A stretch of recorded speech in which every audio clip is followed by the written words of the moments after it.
सर्व भावी शिक्षकांना माझा नमस्कार. आपल्या महाराष्ट्र शिक्षण पात्रता परीक्षा 2026 म्हणजे TET 2026साठी विज्ञान पेपर 1 आणि पेपर 2 साठी अतिसंभाव्य प्रश्न इथे दिलेले आहेत. तुम्ही या सर्व प्रश्नाचा चांगल्या प्रकारे सराव करा. यामधूनच तुमच्या TETच्या पेपरला प्रश्न येतील. तर बघू आपण कशा प्रकारे प्रश्न आहे. बघा, पहिला प्रश्न बघा, खालीलपैकी कोणते राजधातूचे उदाहरण नाही? हा 2024ला प्रश्न विचारलेला आहे. इथे तुम्हाला ऑप्शन दिलेला आहे सोने, चांदी, प्लॅटिनम आणि निकेल. सर्वात पहिले राजधातू म्हणजे काय हे आपल्याला माहीत असणं गरजेचं आहे. तर राजधातू म्हणजे असा धातू ज्यावर कोणतीही केमिकल रिॲक्शन म्हणजे रासायनिक अभिक्रिया सहसा होत नाही व ज्यावर हवा, पाणी तसेच नाही का उष्णता याचा काही परिणाम होत नाही व यावर गंजही चढत नाही आणि याची नाही का चकाकी म्हणजेच याची जी चमक ही नेहमी नाही का कायम राहते. तर मग याचं ऑप्शन बघा, हे पहा सोने, यावर हवा पाण्याचा काही इफेक्ट होत नाही म्हणून हे बरोबर आहे. चांदी, त्यानंतर प्लॅटिनम म्हणजे तिन्ही पण राजधातू आहे, पण आपल्या इथे विचारलं आहे राजधातू नाही, मग राहणार कोण? निकेल. निकेल हा राजधातू नाही. समोरचा क्वेश्चन बघू आपण. पहा, दुसरा प्रश्न काय म्हणतो, लहान मुलामध्ये रातआंधळेपणा हा रोग कोणत्या जीवनसत्वाच्या अभावामुळे होतो? इथं ऑप्शन दिला आहे अ जीवनसत्व, ब जीवनसत्व, क जीवनसत्व, ड जीवनसत्व. तर लक्षात ठेवा, लहान मुलामध्ये रातआंधळेपणा हा नाही का अजीवनसत्वाच्या अभावामुळे होतो.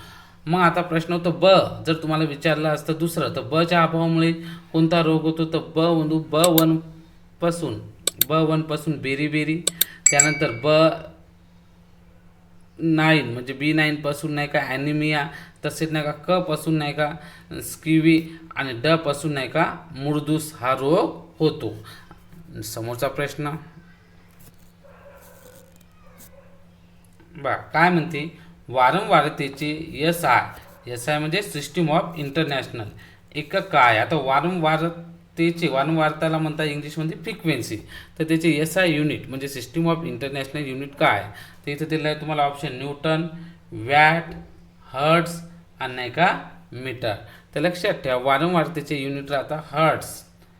मग आता न्यूटन कशाचं राहतं? हा राहतो न्यूटन ग्रॅव्हिटेशन फोर्स म्हणजे गुरुत्वाकर्षण बल. वॅट कशाचं राहते? वॅट नाही का हे शक्तीचं म्हणजे पॉवरचं राहते. मीटर कशाचं राहते? मीटर हे डिस्टन्स म्हणजे अंतरचं राहते. पण इथं आपल्या वारंवारतेचं विचारलं आहे म्हणून त्याचं उत्तर राहणार हर्ट्स. नेक्स्ट क्वेश्चन काय म्हणते, रिकामी जागा हा दिवस जागतिक आरोग्य दिन म्हणून साजरा करण्यात येतो. हा प्रश्न तुम्हाला 2021च्या TETच्या पेपरला पण विचारला होता. तर जागतिक आरोग्य दिन कोणता दिवस साजरा करतो? तर सोपा, याचं उत्तर आहे इथं दिलं आहे ऑप्शनमध्ये 7 एप्रिल, 16 एप्रिल, 27 एप्रिल आणि 12 ऑगस्ट. याचं उत्तर आहे 7 एप्रिल हा जागतिक आरोग्य दिन असतो. समोरचा प्रश्न बघा, आधुनिक आवर्त सारणीमध्ये मूलद्रव्याची मांडणी हे त्यांच्या रिकाम जागांनुसार करतात. ऑप्शनमध्ये दिला अणुवस्तुमान, न्यूट्रॉनची संख्या, अणुअंक आणि गुणधर्म. तर लक्षात ठेवा, आता आधुनिक आवर्त सारणीमध्ये मूलद्रव्याची मांडणी बघा, सुरुवातीला नाही का ज्या शास्त्रज्ञांनी अणुवस्तुमानानुसार मूलद्रव्याची मांडणी केली होती, पण जेव्हा आधुनिक आवर्त सारणी ज्या शास्त्रज्ञांनी बनवली त्यांनी नाही का अणुवस्तुमान नाही, त्यांनी कशाने केली? अणुअंकानुसार म्हणजे ॲटॉमिक नंबरनुसार आधुनिक आवर्त सारणीची मांडणी केली म्हणून याचा ऑप्शन राहणार 3. म्हणून याचा उत्तर आहे अणुअंक. समोरचा प्रश्न बघू आपण. बघा काय म्हणते, इलेक्ट्रिक हीटिंग एलिमेंट साधारणतः कोणत्या धातूपासून बनविलेले असतात? आता इलेक्ट्रिक हीटिंग एलिमेंट म्हणजे काय? जिथे नाही का इलेक्ट्रिक हीटिंग होते, जसं नाही का आपलं प्रेस, हीटर, इथं इलेक्ट्रिकची हीटिंग होते म्हणजे हीट एनर्जी जनरेट होते. तर नाही का ते साधारणतः कोणत्या धातूपासून बनविलेले असतात म्हणजे कशापासून बनवलेले आहे? तर ऑप्शनमध्ये दिला आहे टंगस्टन, ब्रॉन्झ, नायक्रोम आणि ॲर्गॉन. तर लक्षात ठेवा, याचं उत्तर राहते नायक्रोम. नायक्रोमपासून हे इलेक्ट्रिक हीटिंग एलिमेंट प्रेस, ते जे प्रेस राहतात, हीटर राहतात, बनवले राहतात. यामध्ये जर तुम्हाला विचारलं असतं की तुमचा जो लाईट राहतो, लाईटमध्ये नाही का कोणत्या नाही का लाईट जो राहतो, लाईटमध्ये जर कोणता धातू यूज करतात हे जर विचारलं असतं तर तिथं राहतो टंगस्टनचा वायर. तुम्ही बघितला असेल असा जो बल्ब राहतो, या बल्बमध्ये इथे असा या टाईपचा नाही का जो वायर राहतो, हा टंगस्टनचा वायर राहतो. लाईट म्हणजे जर विचारलं तर टंगस्टन उत्तर आहे. पण इथे याने सहज विचार इलेक्ट्रिक हिटिंग एलिमेंटमध्ये, मग त्याचं उत्तर राहणार नायक्रोम. समोरचा प्रश्न बघू आपण. हां, सकाळी सूर्यप्रकाशामध्ये त्वचेच्या खाली कोणते जीवनसत्व तयार होतात? बघा, बरेच वेळेस सांगतात की सकाळी सकाळी नाही का सूर्याची जी हीट एनर्जी आहे, सूर्यप्रकाश घ्यावे का? कारण की जेव्हा आपण जर सूर्यप्रकाश घेतला तर नाही का त्या त्वचेच्या खाली नाही का कोणते जीवनसत्व तयार होतात? इथं ऑप्शन त्याला ABCD म्हणजे अ ब क ड. तर लक्षात ठेवा ड जीवनसत्व आपल्याला मिळते. समोरचा प्रश्न.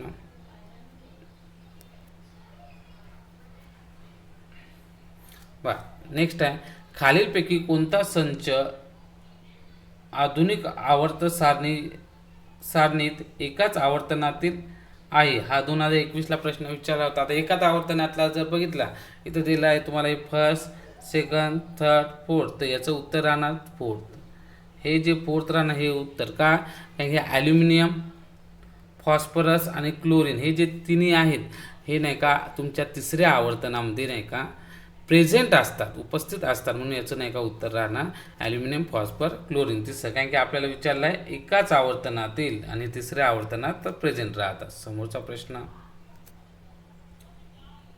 काय म्हणते, कोणत्या प्राण्याचे हृदय सर्वात मोठे असते? आता कोणत्या प्राण्याचे असते? इथं ऑप्शन दिलं आहे मगर, हत्ती, सिंह आणि जिराफ. तर याचं उत्तर राहणार जिराफ. जिराफ या प्राण्याचे हृदय जे राहते सर्वात मोठे असते. समोरचा प्रश्न काय म्हणतील? 10वा प्रश्न, भोपाळ वायू दुर्घटनेत कोणता वायू बाहेर पडला? Methyl amine, methyl chloride, methyl isocyanate. ट पाहिजे इथं, ट नाही आला शेवटी, सायनेट आहे. आणि त्यानंतर मिथिल फ्लुराईड. तर याचं उत्तर आहे मिथिल आयसोसायनेट. ट आहे. हे नाही का भोपाळ दुर्घटनेमध्ये वायू बाहेर पडला होता. समोरचा प्रश्न समोरचा काय म्हणते, समुद्राची खोली मोजण्यासाठी रिकाम जागा वापरतात. वर्णलेखन तंत्रज्ञान, सोनार तंत्रज्ञान, निष्कर्षण तंत्रज्ञान आणि लेझर तंत्रज्ञान.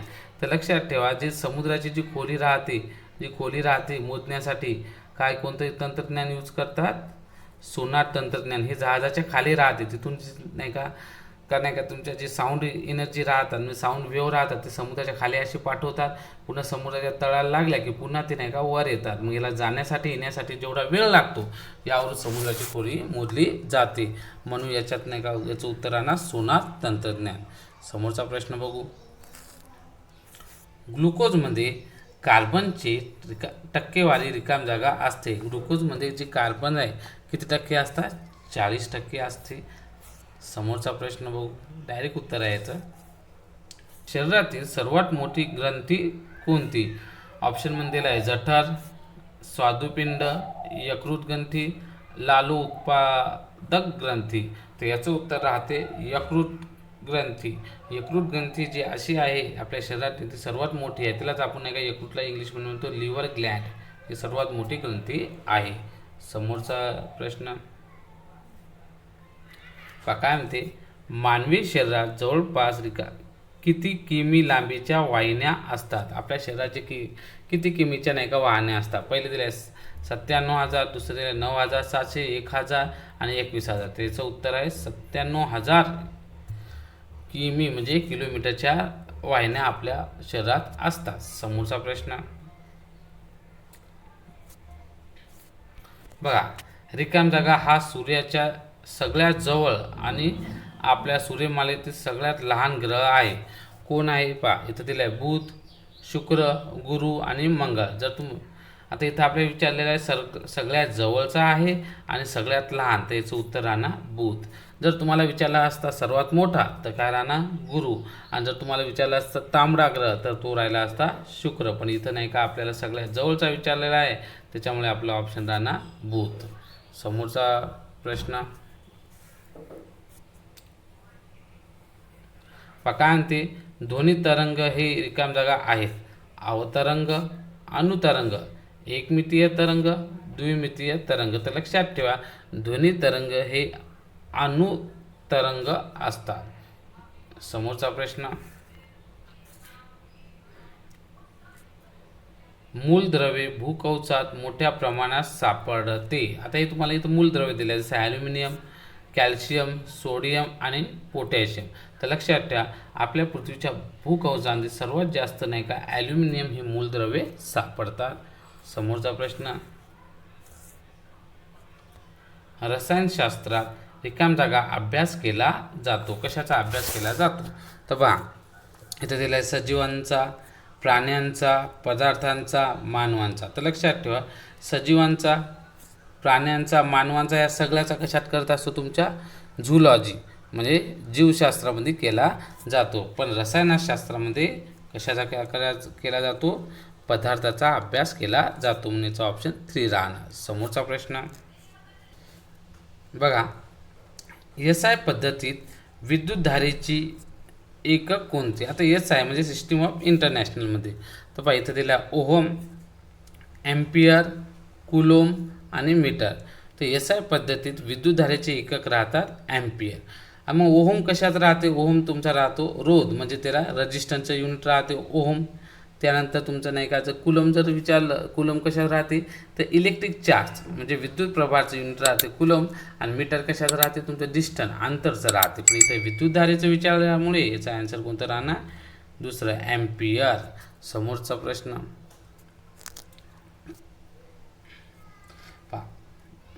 फटाके उष्णता निर्माण करतात. यात खालीलपैकी कोणती ऊर्जा असते? म्हणजे कोणती ऊर्जा असते फटाक्यामध्ये? तर इथे दिलं आहे पहिला ऑप्शन केंद्रीय ऊर्जा, रासायनिक ऊर्जा, चुंबकीय ऊर्जा आणि विद्युत ऊर्जा. तर लक्षात ठेवा, फटाक्यामध्ये आपण बारूद यूज करतो, ते केमिकल असते. म्हणून याचं उत्तर आहे ना रासायनिक ऊर्जा. केमिकल म्हणजे रसायनशास्त्र म्हणजे रासायनिक ऊर्जा. समोरचा प्रश्न बघा, इयत्ता 1 ते 4च्या स्तरावर रिकाम जागा हा विज्ञान मुख्य गाभा आहे. आता एक इयत्ता 1 ते 4साठी विज्ञानचा कोणता गाभा आहे? पहिला आहे परीक्षा, सहल, प्रयोगशाळा, परिसर, अभ्यास. तर तुम्ही बघितलं असेल 1 ते 4च्या पुस्तकाचं नावच आहे परिसर अभ्यास. म्हणून नाही का हा नाही का मुख्य गाभा कोणता राहणार? परिसर अभ्यास. ह्यामध्ये परिसराचा अभ्यास केला जातो. समोर 1837 मध्ये रिकाम जागा या ठिकाणी सर्वप्रथम विज्ञानाचे अध्यापन सुरू झाले, म्हणजे शिक्षण सुरू झाले, शिकवणे. ऑप्शन दिला आहे इंग्लंड, बोस्टन, भारत, रशिया. तर तुम्हाला माहीत आहे, जेव्हा 1837च्या वेळेस सर्वात जास्त जगावर राज्य करणारा देश पण कोण होता? इंग्लंड. आणि सर्वात जास्त शिकलेला पण कोणता होता? इंग्लंड. त्यामुळे याचा ऑप्शन काय राहणार? इंग्लंड. समोरचा क्वेश्चन, पदार्थांच्या वितळण्याच्या तापमानास काय म्हणतात? आता इथे वितळणे दिलेलं आहे. तर बघा, इथं ऑप्शनमध्ये दिलं आहे उत्कलनांक, द्रवणांक, संगणन, यापैकी नाही. आता इथे वितळणे असल्यामुळे, जसं नाही का तुमचा आईस राहतो, बर्फ वितळतो, मग त्यालाच वितळल्यानंतर काय होतं? बर्फ नाही का तुमचा सॉलिड म्हणजे का स्थायूमध्ये राहतो, त्याला वितळल्यावर कशात होतं? द्रवाट, म्हणून याला म्हणतात द्रवणांक. आता जर उकळण्यासाठी जर विचारले असेल तर नाही का तो राहिला असता उत्कलनांक. तसंच संगणन म्हणजे काय? जसं तुम्ही नाही का पाण्याची वाफ घेतली असेल, पाण्याच्या वाफेला जर थंड केल्यावर ते कशात होते? पाण्यामध्ये रूपांतर होते, त्यांना म्हणतात संगणन. पण इथं पदार्थ वितळण्याचं सांगितलं म्हणून याचं उत्तरांना द्रवणांक. समोरचा प्रश्न, ध्वनीचा हवेतील वेग हवेच्या वाढत्या तापमानाबरोबर, म्हणजेच काय म्हणते, ध्वनीचा हवेतील जो वेग आहे हवेच्या वाढत्या हवेचं जर तापमान जर वाढलं तर काय होतो? वाढतो, कमी होतो, बदलत नाही, कमी जास्त होतो. तर याचं उत्तर आहे वाढतो.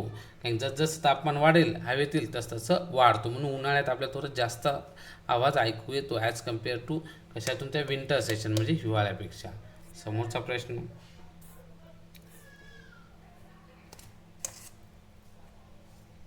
काय म्हणते?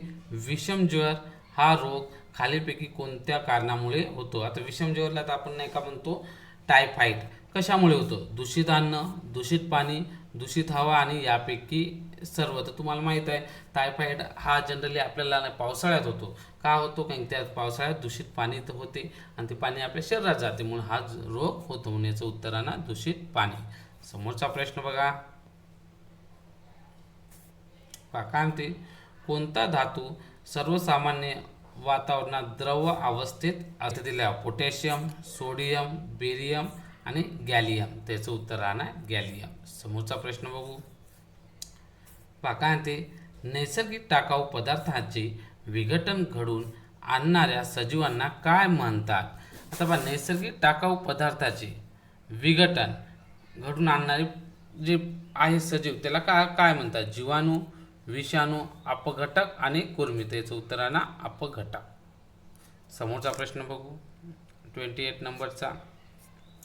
कोणत्या प्राण्याचे हृदयाचे 4 कप्पे असतात? कोणत्या प्राण्याच्या हृदयाला किती कप्पे असतात? 4. तर इथं दिला शार्क, बेंडूक, मगर आणि वेल. तर उत्तर राहण्याचं मगर. मगरला 4 कप्पे असतात.